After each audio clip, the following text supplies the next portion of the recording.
Hello and welcome to another D&D Stories. I'm your host, TheWriter. This is a show where we sit here and I regale you with all the tabletop gaming stories and remember when something cool happened. So today, we return to the Rods of Calamity, and we have already picked up 3 of the 4 and put them in Amelia's vault. And of course, our third Rod of Calamity has molded in with the other 2 so we can kind of see where this is going. Once all 4 rods are gathered, we might get like a staff of calamity or something, but we're locking it away for good, right? Right. Now, when we get back to Dawnhaven, Amelia's information broker has already gathered up some information for us that may be of interest because there are lizardfolk that have been spotted in the bay of Dawnhaven. We've made it all the way back to the main city, being jealous of Valfar every step of the way, because he's got his epic paladin armor. He's like, yes, there are apparently lizardfolk moving in towards Dawnhaven through the bay area, and the only thing that connects to the bay is the sewer system and the waterways. And we're like, oh great, a sewer level. So we decide that we're going to go down there. But before we do this, we are kind of confronted by Gyak, our monk, who feels that he is not gelling well with the rest of the party, traveling back and forth. You know, he just throughout the thing, the player kind of fell out of love with Gyak and wanted to try a different character right up here at the end for whatever reason. So Gyak, as a character, was retired to stay at Amelia's mansion as a cook, because that was one thing he did while we were traveling, while we were moving from point A to point B. He would do a lot of the cooking. Why? Because he was a big boy and he could feed himself, thank you very much. But with Davhand bringing in like does and rabbits and stuff, he could always make the best dinner stews you ever heard of. But Gyak's player kind of fell out of love with being a monk that threw a lightning lance or a lightning rod at his enemies and wanted to try something different. So he rolled up a warlock named Malice. Yeah, I'll give you a second. And I couldn't help myself either. As soon as I heard, like, the concept in the name, I just started giggling. And Malice is like, do you find something funny about me, sir? I'm like, no. Tell us about yourself, Mr. Malice. And it's spelled Malus, and I was like, okay. Because that's one of the 12 magic words of Darkfall the Journal, which is one of my favorite point-and-click adventure games. One of the 12 symbols in there is named Malice. It's spelled that way. But he's a warlock, and he's I've never actually played a warlock in D&D or Pathfinder, so I have no idea how they work. But he came in with a sword that could talk to him, that he would confer with now and then as far as making decisions. And I start giggling again because it's far be it from me to step on anybody's ideas about what a cool character is or what kind of character they want to try is, but I just kind of had to roll my eyes just a little bit. And we made it 90% of the way through the campaign, and now you want to change characters? Okay. So Malice was kind of an outsider. He was our contract muscle, or our contract sword, if you will, since Gyak was sitting this one out and retiring as a chef in Amelia's manor. But we couldn't take him seriously. It's like, yes, my sword talks. My name is Malice. I was like, okay. You have a problem with me, sir? No. Come on, Malice, let's go. Anyway, we decided that we're going to go down into the Dawnhaven sewers, and it is a sprawling city landscape, and our DM suggests that we go and get a map, but we can't really think of a way to find a map of the waterways without, like, alerting the city guard or, like, going to a library and taking a reference book that you can't take or stuff like that. Excuse me. But so it's like, how do we... It's like, I want a map of the entire city's underground infrastructure. Can I have that? Why do you want that?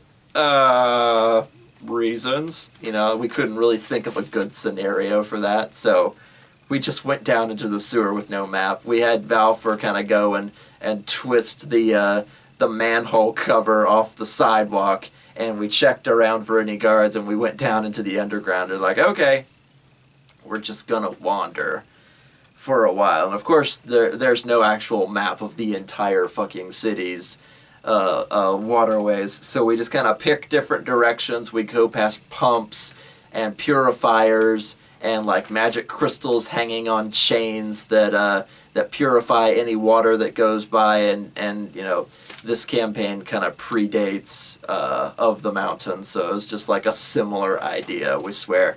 But any water that goes by these crystals would get purified so that the drinking water in the wells would be okay, and just all these mechanisms that you would kind of expect. You know, water flows downhill and it flows out into the sea because Dawnhaven has a river that flows into the city itself. So water is not a problem for Dawnhaven, it just has to be regulated properly. Anyway, after a while, we find these lizard folk, and there's a bunch of them, and we kind of like, we peer around the corner and we kind of check these people out. There's a whole bunch of minions and like one or two like magic users and a leader, because of course. And then I kind of look at Davhan and I was like, why does this feel familiar? It's like, why do I feel like we've done this before? It's like, well, and Davhan says, well, when we fought the goblins, it was a bunch of minions and then one magic user and one leader.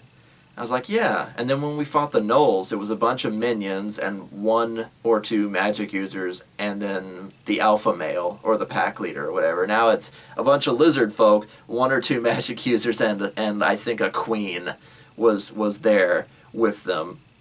I was like, we fought the same battle like 3 or 4 times. But while we're watching them, we see that they have brought a crude kind of submarine into the waterways, and it's like, well, that's anachronistic, but it's one of like the pedal submarines that can go down like 20 feet, and you have to pedal it like a bike, and it moves forward. That was how they snuck into the waterways. And with them, they brought barrels and barrels and barrels of like neon green ooze, like a poison, that they were going to dump into the city waterways after they disabled the purification crystals. So the poisons would just pour it into a pump, and it would go every which way. Now, why is this? Why would they suddenly want to attack Dawnhaven? Well, if you recall, I told you that Dawnhaven was relatively new as far as like cities and kingdoms went, and this region was fresh off the heels of war.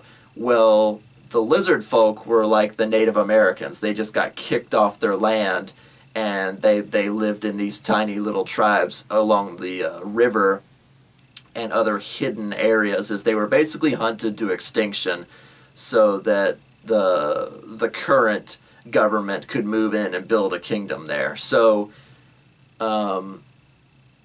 they were going to basically poison Dawnhaven using the power of the copper rod of infection, the fourth and final rod of Calamity. So this rod could create barrels of poison, and they could just, like, as long as they brought empty barrels, it would just create poison, and they could throw it into the river or throw it into the waterways and poison the entire city's water supply. So it's not going to be good. They're back to take back their land, to take back the coast, etc., etc., because they were there first, and they're going to fucking kill everybody. So we've got to stop them, or there's going to be a lot of bloodshed, a lot of poison death coming up.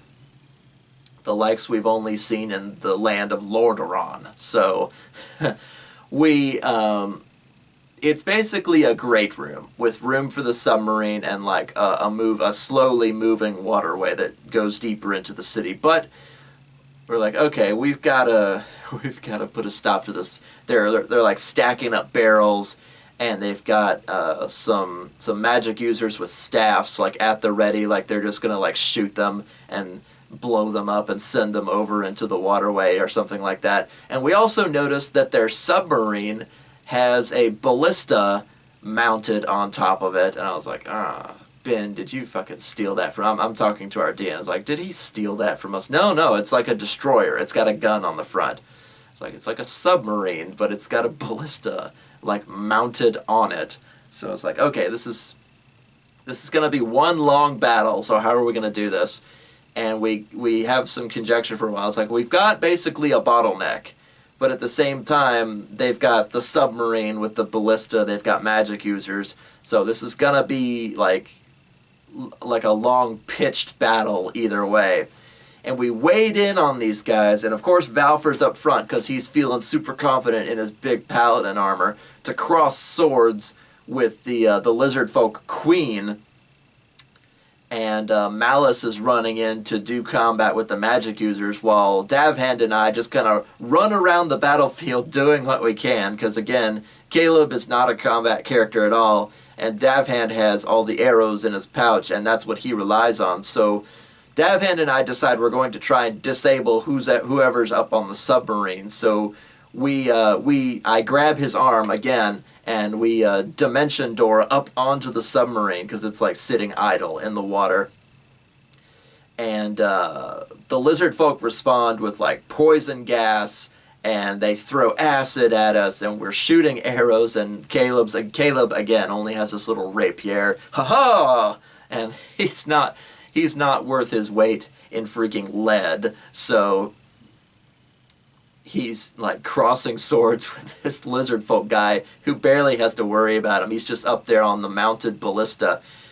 And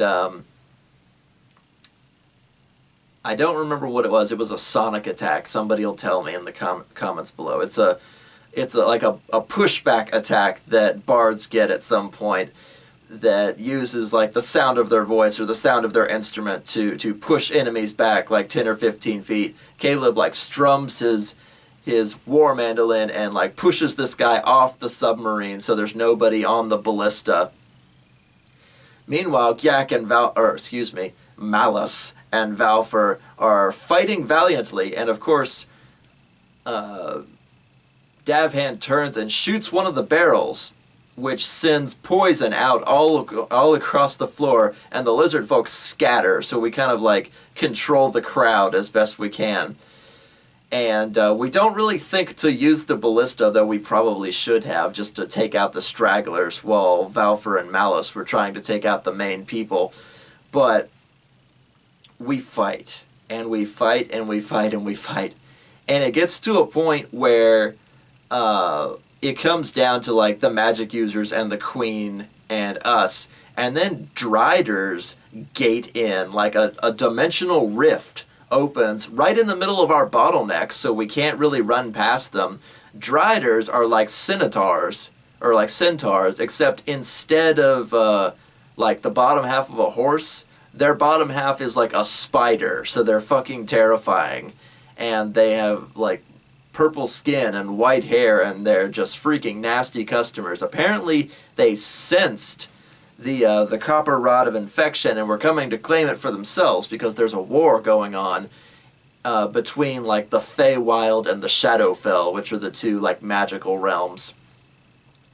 And they sensed this artifact of great power, and they were coming to take it for themselves. So now we are caught between two factions, and like Caleb and Davhand chooses to stay up on the submarine, while Caleb jumps down so he can do the bardic inspiration and like the touch attacks that help his party members.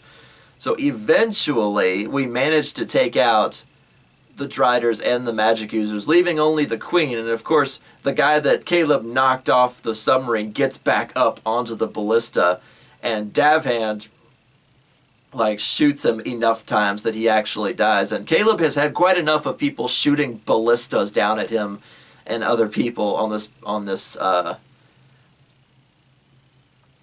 submarine battle. But then Caleb gets an idea. He's like, okay, we got to get rid of this ballista because they just keep going up there and shooting down at us. So I can't remember what it's called because it's 5th edition. I think it's like Bardic Secrets or Bardic Studies or something like that. So again, somebody will remind me in the comments below, but I don't care.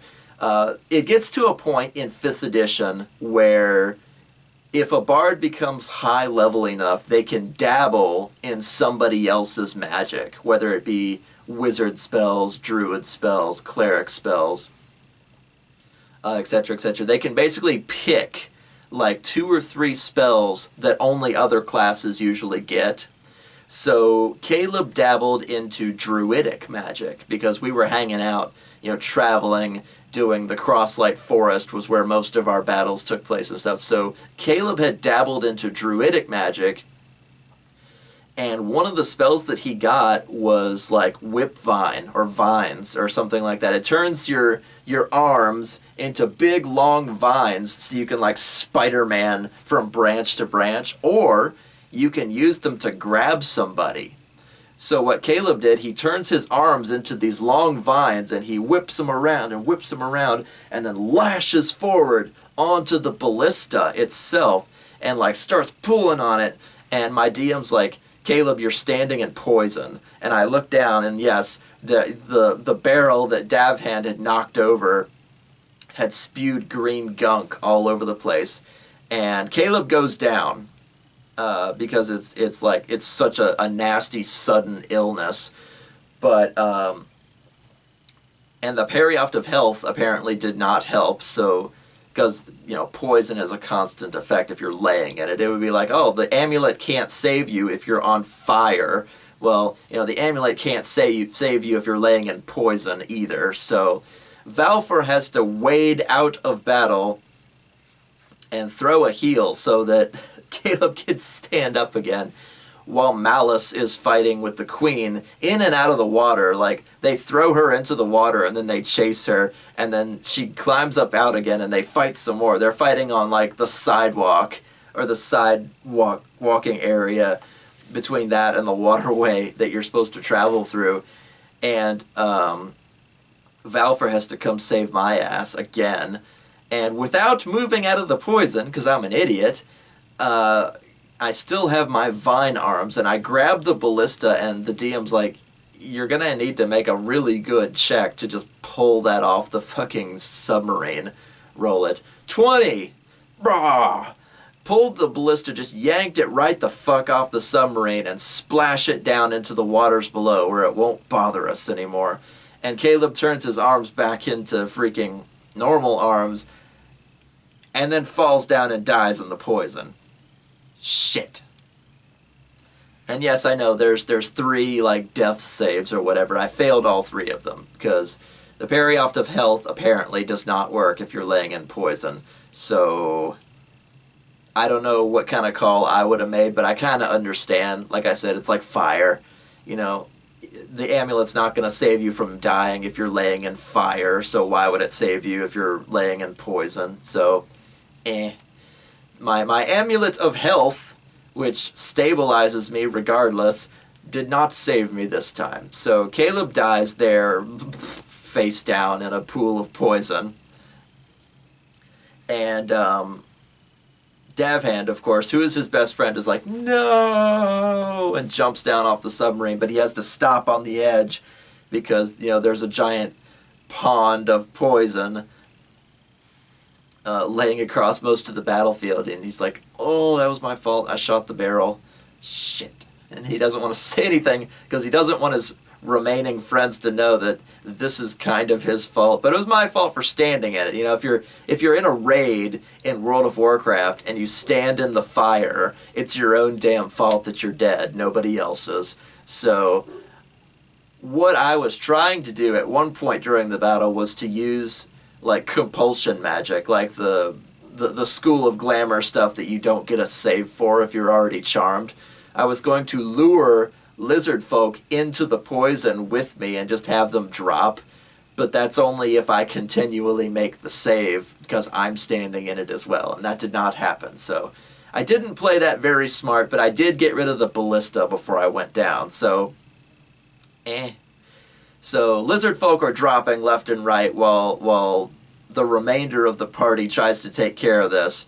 And finally, the queen goes down, and the Driders go down, and we are left in a sea of bodies, because again, it's minions and a couple of magic users, plus the Driders, plus the queen who had the Rod of Calamity. Is like, this battle was like 4 hours long. It was a really long, pitched battle. And Malice is like, all right, I use my magic sword, I'm going to, and this spell, I'm going to catch the submarine on fire so nobody can use it again. So we sink the submarine, and there's nobody left inside. And they grab up the copper rod of infection, and we just kind of leave the poison where it is. It's like, we'll have to send the city guard down here to take care of this. We are not equipped to handle 10, 20, 30 barrels of poison, plus the poison that's spilled out on the ground. They can bring some clerics or some druids to purify the place, because, it kind of sucks to be here right now. But they gather up Caleb's body after heading in, because, Valfer's a paladin. He can wander into poison, pick somebody up, set him down, and then cure poison, antidote, and all these other different paladin abilities. He's immune to disease, but not poison, so he had to kind of fiddle with some magic there for a minute, but he was fine. And they kind of dip my body in the waterway, even though I was covered with poison. They scrub me off a little bit before they return to the surface to return to bring the Rod of Calamity to the vault. And for, we've had a casualty, and Caleb's just kind of laying out on the floor. And it was then that they kind of pat me down, because, somebody's dead, we got to loot the body. Nah, they find Caleb's last will and testament, which was signed by the tavern owner where he'd been doing all of his concerts, and it was signed by his horse, Farfan Cougar. There was a big hoof print on the paper as well that said, I realize this adventure may take the life of me, so I leave this to Valfer, and I leave this to Davhand, and fuck you, Gak, you left me in the middle of those goblins, you get a boot to the head, and stuff like that. So my material goods were split up accordingly, and what money I had was sent to the people that Caleb owed all that money to. So Caleb was dead. There was no healing spell that was going to bring him back. And of course, Valfer doesn't know any kind of resurrection magic. He's not a high level paladin or a high level cleric. I think we were sitting at level 7, level 9, somewhere in there. But not high enough to bring someone back from the dead who hasn't been dead for 20 seconds. I think he got the very earliest resurrection magic, but he needed to have the body, and had to be less than 5 minutes, and etc., and that really didn't work out. So so while I'm laying on a table somewhere, they kind of strip me down and put me in pajamas or in something soft that's not covered with poison, and they kind of burn my clothes, because I was face down in a pond of poison, so that wasn't good. And so Caleb goes on to the afterlife, and his remaining friends split up his worldly goods accordingly, and then they bring the copper rod of infection to the vault with Amelia's help. And now this is the point where the campaign kind of starts to come unraveled, because we're seasoned D&D players. We kind of know where this is going. So before we brought the rod back to the mansion, Davhand and Valfer and I kind of came up with a plan. Now, Davhand had, like I've said before, many different kinds of arrows, including sleep arrows. And he's got this many sleep arrows. Why don't we divide them between us, and when the inevitable betrayal happens, because that's always what happens, we'll fill whoever it is full of sleeping arrows, and I don't think they're going to make 9 saves in a row. So Valfer took some sleeping arrows, Caleb took some sleeping arrows, Davhand took some sleeping arrows. We tried to bring Malice in on this, but he would not have it because he wouldn't give us a reason. He's like, hey, we've got this plan for when the end of the campaign comes up, and we know this is going to happen because that's what always happens when you're gathering up the pieces of something dangerous. Somebody either comes to steal it, or your benefactor betrays you and takes it for the final boss fight. We're passing out sleep arrows. Here, take these. And he's like, nah. And we're like, this is a team sport. Are you sure? You sure you don't want to make this, 9 arrows or 8 arrows instead of 6? And he's like, nah, it's fine. I've got my own plans. I was like, you're an idiot. But everybody except for Malice was in on this sleep arrow idea that unless they were just incredibly lucky, there was no way whoever decided to take the Staff of Calamity, because that's what happens when you hook 4 rods together, whoever decides to steal the Staff of Calamity was going to get a face full of like 8 or 9 sleep arrows, and let's see you walk that off, Chuck. But Malice would not have it, and Gyak was in the background not helping. So the 3 of us had sleeping arrows, and they were ready for it. And Caleb was dead, so it was Valfer and Davhand who were ready to spring this on whoever decided to take it once the 4th rod was put in, because we weren't just going to put it in there and close the vault and that's the end, because that wouldn't be a very good ending. And yeah, that's kind of metagaming, but at the same time, we were kind of thinking about it throughout the campaign that, hey, we're gathering these really dangerous things. Maybe we should destroy one, or maybe we should hide one and not have them all in one place. But that never came to fruition because we just kept arguing in circles. So once they put the 4th one in, out of nowhere, a rip in space and time opens to one side of the vault while we're still standing there with it open. Or there they are. I'm dead. But the rest of my party is standing there with the vault still open, and a rip in space and time opens, and what should wander out of the Shadowfell but a dragon, a shadow dragon. His name was Tetradax. And the war between the Feywild and the Shadowfell has been raging on for thousands of years, often using the material plane as a battleground. And Tetradax takes the Staff of Calamity and decides that this will be an excellent weapon in the battle against the Feywild, and the Shadowfell will reign supreme.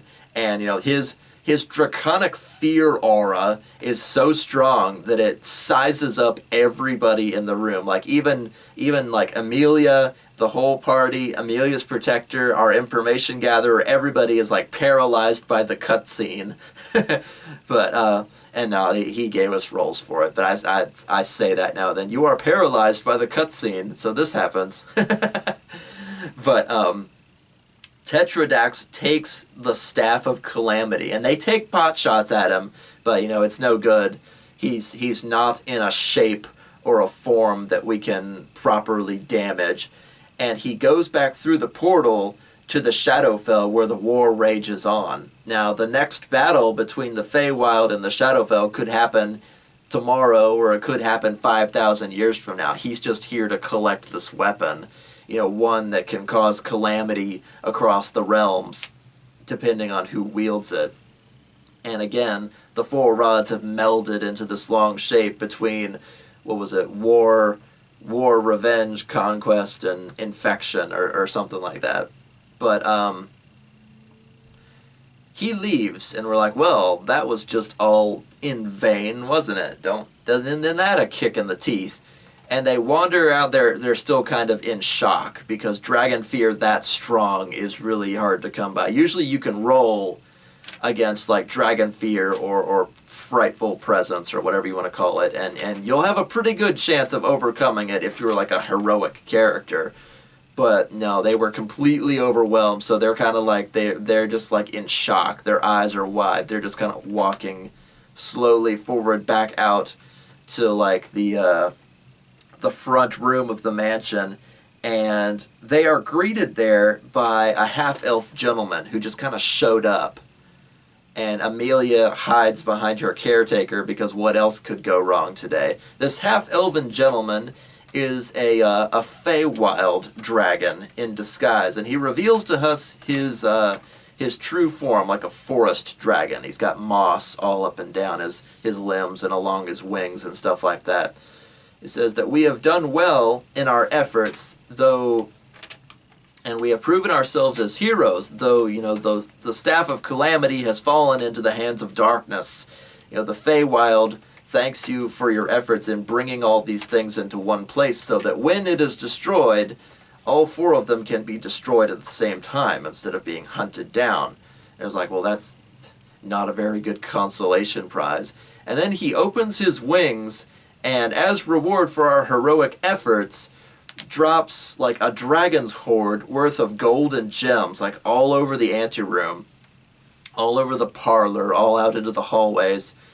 And I kind of look over at Dawnhaven, I was like, gosh, that really would have helped, like, during the campaign, not here up at the end. But he drops this massive reward for us and says, now that the staff of Calamity has been formed, it will be far easier to track because it's such a massive wellspring of bad juju and bad, like, necromantic magic and poison. It will be far easier to find, so Tetradax will be far easier to find. So even though he took it, we did help in the war effort by making such a powerful dragon easy to find because he usually masks his presence.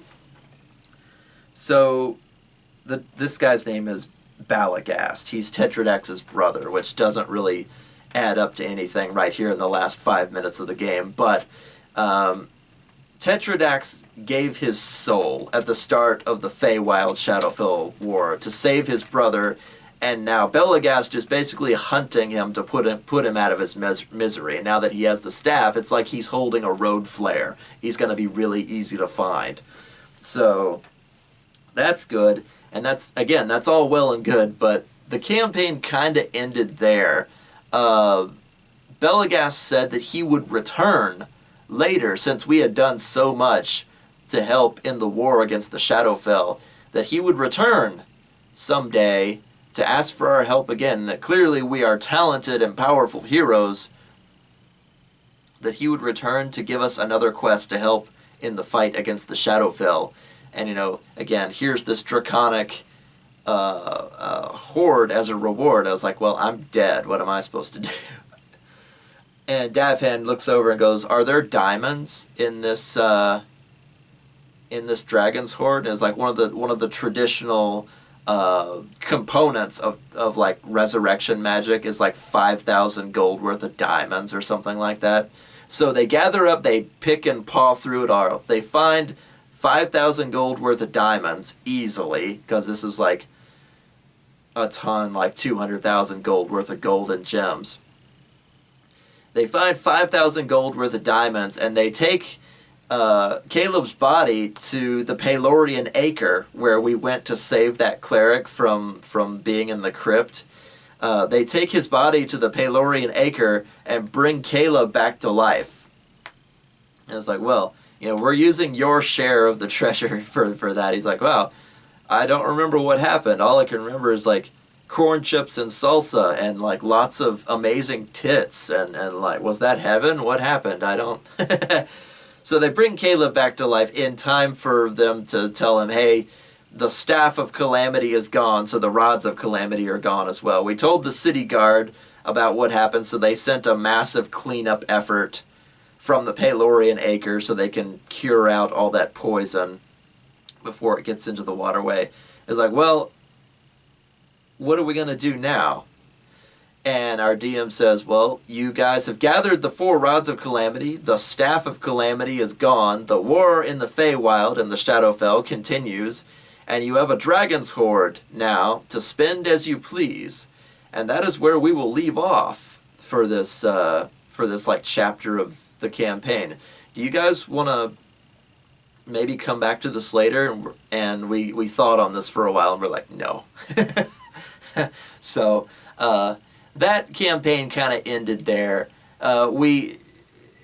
it wasn't a terrible campaign, but again, we were kind of poking fun as like the goblin fight and the gnoll fight and then the lizardfolk fight. It was all basically the same battle, just with like different, like with a different terrain.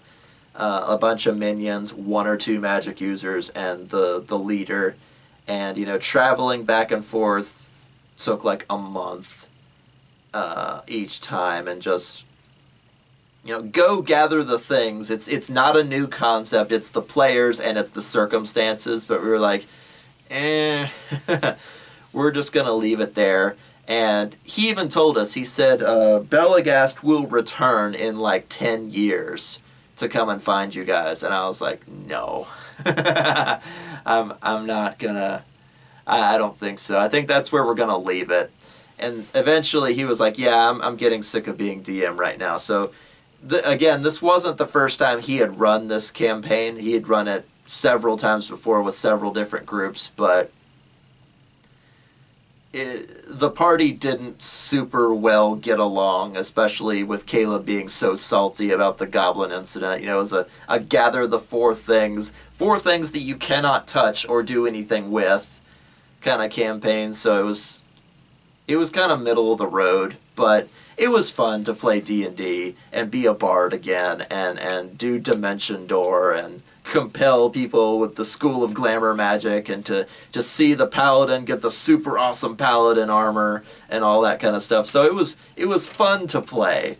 So, my hatred for 5th edition notwithstanding, it was a good group. So they're not all going to be gems, otherwise you would never know when a really good campaign came along because they were all really good. So this was kind of a middle of the road experience. It was fun, casual, not too complicated. I think we went from like level 5 to level 8 or level 5 to level 9 or something like that. So we got like a middle of the road experience in like power levels and like magic items and stuff. The vice grip that this DM had on money the whole campaign really disappointed me. I don't think I ever had more than like 1,400 gold. And again, because one gold piece is like $50 in this setting, so it was like, and plus the firewall that stole all of our money, fuck you. So we never really got to go like shopping, which is one thing that I really like to do in D&D, is to look at all the magic shit and figure out like what kind of magic items I want to get, or what can I buy, what epic things can I get. And it's like, nah, you're never going to have enough money to buy anything. And that was a real detriment or a real letdown for me, as I like shopping. I like to have the money so I can go get cool shit and then use the cool shit. Because you don't want the DM to pass out magic items like candy, then they're not special. But if you save up money for 3 or 4 sessions, you'll be like, yes, now I've got like the lightning rod of piercing. It's a throwing spear that calls down lightning whenever it hits something, or now I've got the belt of ogre strength that gives me like a +8 to strength. Now it's gonna suck to be you when I hit you with my greatsword. Oh, you get super excited about that. But we never once had enough money to, like, even between the 4 of us, to buy a magic item. So that kind of sucked.